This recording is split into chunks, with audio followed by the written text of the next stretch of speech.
Hello YouTubers, my name is Frederick Lopez and you're on PCDC, in which I talk about anything and everything politically correct about DC Comics. And today I just wanted to quickly talk about my review and thoughts of Batman, the Telltale Series. Now, I haven't played that many Telltale Series games, such as Walking Dead or Game of Thrones, but I have played... But I do like Back to the Future. I thought they did an excellent job with this. This was almost like a Back to the Future Part 4. And I was really anxious to see what they do with Batman. To say the least, this is probably one of the most refreshing and original Batman stories I've ever seen in a while.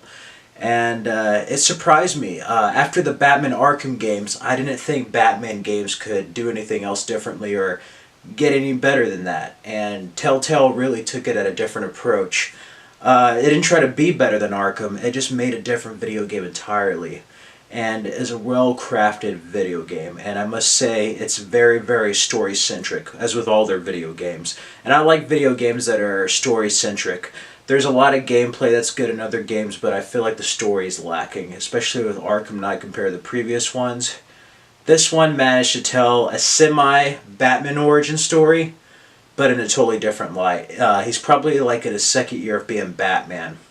But you can tell that the creators read the history and lore of the character and decided to see where they could put an original story.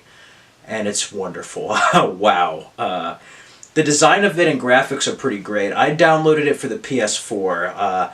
I was going to get it with a disc, but it was only episode 1 and then a season pass. And I was like, well, I'm going to have to download the other ones. Why pay $29 when I can pay $24? So that's what I did. I didn't know the episodes were going to be out this fast. I probably would have waited till like this week and get one for $14.99. But nevertheless, I downloaded it, and each of the episodes have been pretty great.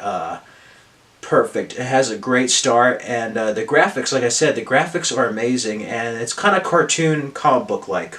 I like it. It's like watching a motion comic book. A comic book come to life, and yes, Bruce Wayne does look a little bit like Archer from FX, which is funny. But Troy Baker plays his voice, and yes, for those familiar with Troy Baker, he played the voice of Two-Face in Batman Arkham City, and he also played the voice of the Joker in Batman Arkham Origins.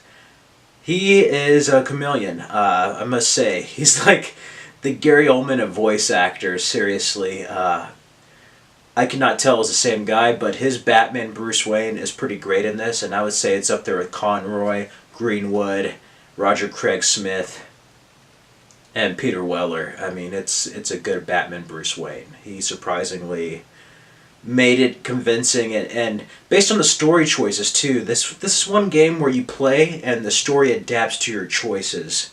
So I'm anxious to play it again over and over to see what different outcomes may happen.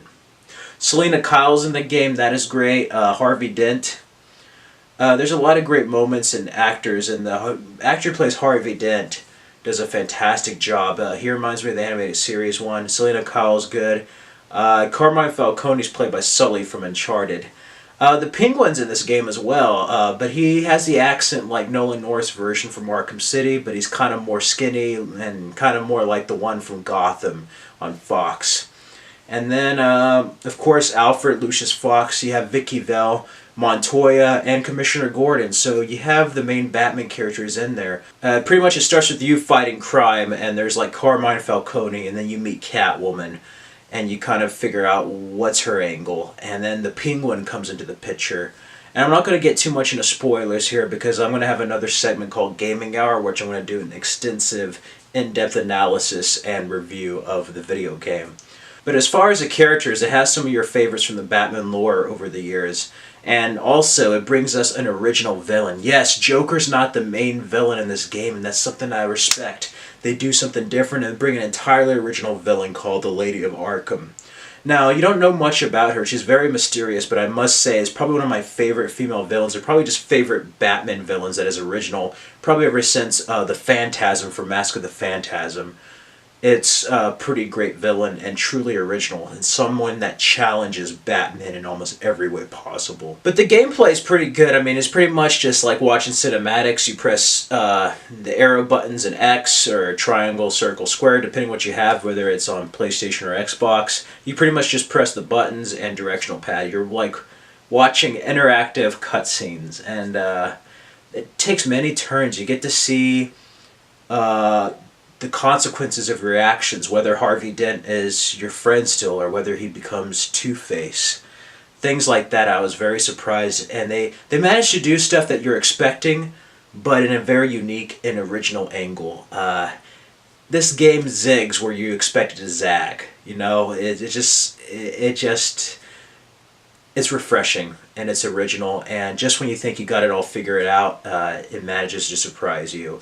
There's some romance, and it's very kind of mature. It's a rated M Batman, and I wasn't sure how rated M it was going to be after seeing how animated it looked.